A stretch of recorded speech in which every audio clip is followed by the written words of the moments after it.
Hey there! Hey! Welcome to a very special episode of Trenny and C. As you can see, we're here to celebrate St. Patrick's Day. St. Paddy's. That's right, St. Paddy's Day. What's it all about, see? It's all about green beer and Irish whiskey. Okay, well, that's not completely right, but St. Paddy's Day is actually a feast of St. Patrick, who is the patron saint of Ireland. Oh, I was going to say patron saint of whiskey, but okay. Yeah, close. So that was the Lenten restrictions on eating and drinking were lifted for one day, that being March 17th. And that kind of equated to the amount of binge drinking. Ah, all right. So a proper history then. Yeah, and binge drinking is now just a part of our North American culture. Perfect. Well, why don't you stick around and see what we have to say about this Irish whiskey, the Redbreast 15. Trenny and C, drinking whiskey, describing all the flavors for you and me. Irish, Scotch, bourbon and rye. If they like a bottle, they'll tell you why. Subscribe on YouTube. Okay, we are back from a nice little song. I think. That's a good song. Little mix things, the remix. The remix, if you will. Yeah, I will. Okay, so we have Redbreast 15-year-old, bottled at 46%. Can I pour it? Go ahead. Okay. I like the Decoration. little decorations here. So nice. The interior decorator at Trenny and C did a lovely job with that. Yeah, nice tie. Everything. Oh, yeah. We got some nice ties, some hats. And Cool. we're at our favorite watering hole. We are? One of our many locations. Yeah. I don't know if you can see that very well. There's the bottle. We'll give you a close-up later. Yeah, we uncorked it earlier. You can check that video out. Yep. So this guy is kind of the second in line of the Redbreast lineup. They have the 12-year-old, then they have the 15-year-old, and then kind of a step higher than that is the 12-year-old at cask strength. Ooh. And then they have a 21-year-old, which is we'll have to crazy expensive. We'll have to do one of those next. Yeah, for sure. Okay, so here at Trenny and C, we do color, nose, taste, and finish and viscosity. We do. So I guess we should probably get to it and talk about all those beautiful things. And we score up to 33.33. That's right. We've been accused of being chintzy scorers, but, impress us. Hey, yeah. Impress us, whiskey. I hope I never find perfection in whiskey because That's right. you're always searching and learning, right? Okay, so. Color? Color. So the color on it, I went to nose it. Yeah. I'm like, the color on this, it's basically a dark amber. It's definitely got an orange tint to it. I didn't see any indication in my research whether color's added to this. Yeah, I couldn't find anything about that. It doesn't say no color added, so that leads me to believe there may be some manipulation. There may be some manipulation. However, and it doesn't say it on the box or bottle either that we can see, but there is no chill filtration on this one. Compared to the 12-year-old, there is chill filtration. Okay. So, anyway. All right, so let's nose it up. Let's nose this guy. Let's get into the nose. Oh, it is nice and lovely. rich. It is a rich one for sure. It's got the kind of the red berries and the kind of grainy maltiness that is pretty well known for Irish, but it's just that step up. Mm-hmm. I get an orange citrus on it. It's got that classic Redbreast maltiness to it, which is kind of, to put it into perspective, it's a bit of a doughy smell, I think. I get a bit of a burnt kind of sugar smell to it too, like the creme brulee style. Yeah, I put caramel, which is a similar type of thing. A little bit of the chocolate kind of caramel. Yeah, and a bit of vanilla too. There's a little bit of vanilla on the nose because it's light. Bit of brown sugar, cherries. It does have the fruit and the nut kind of thing going on. It's nice. There's a lot happening on this nose. Yeah. The nose is one of the nicest features of this whiskey, in my opinion. Completely agree, yeah. Great nose. Yeah, sometimes this one takes a little bit of a while to wake up in the glass. So you gotta let it settle down and simmer around. Gently slursh it around. Well, in the binge drinking. I might be slurshing a bit myself. It is a good idea to get your whiskey at room temperature too, or at least maybe even body temperature. It's a little chilly in this room today, but anyways, should we let's taste it. Let's taste this stuff.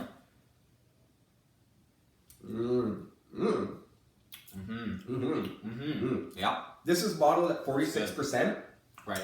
So 46%, it's higher in strength than the regular 12-year-old.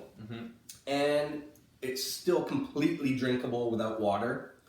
But, you know, do your business and add some water if you like. Do what you do your thing. Yeah. This is also ex-bourbon cask, ex-Oloroso sherry cask, which on the flavor, I feel like I can taste both. I feel like I can taste some bourbon influence. I feel like I can taste a bit of sherry influence. Very light and mild, but you know, maybe it's just psychological because I know that. But I think I'm getting it. I think you're right. I think some of the bourbon-y flavors turn out on the finish, and then the sherry features are a little bit up front with that sweetness and the red kind of fruit sort of thing. So yeah, on taste, it does have that sugar, barley sugar kind of thing going on, but it does have the red fruits, the sherry influence that we're talking about. It's mild and easy drinking, even at 46%. So this is nice from that perspective. Little hint of oak in there. Little hint of oak. It's got the vanilla bean. I was gonna say back to the vanilla too. Back to the vanilla. Nose. Yeah, a beautiful. Oh, there goes your hat. Man down. So I get this slight kind of burnt maple type of flavor to it too. Similar to, kind of similar to like a really good quality Canadian whiskey. And some Canadians and Irish whiskeys have similarities. They're more similar than, say, an Irish and a bourbon. Canadian and Irish are definitely they are the most similar from that perspective. Like, even though there is, you know, malted barley here, you know, I think that Canadian single malts are similar-ish to Irish whiskey. And in both respects, that really crappy Irish whiskey is equal to really crappy Canadian whiskey. Both. they exceed exceedingly terrible. Their levels of terribleness. A little bit more info about this. Yep. We should mention it's triple distilled. Most Irish whiskeys are. Yep. I think we mentioned the single pot still method, which we had mentioned in a little bit more detail in our Redbreast 12 video, which is the idea of not doing this continuous batch. It's more of like a one batch at a time kind of thing. Exactly, yeah. And then price point. So price point on this, we paid between 120, 140 kind of dollars Canadian. Yeah, I think this one for me was $132. Yeah. So in Canada, excessively high. I think. And we got this from the Spirit Release. Spirit Release. That's what I'm looking for here. The Spirit Release, where you could only buy some of these once a year.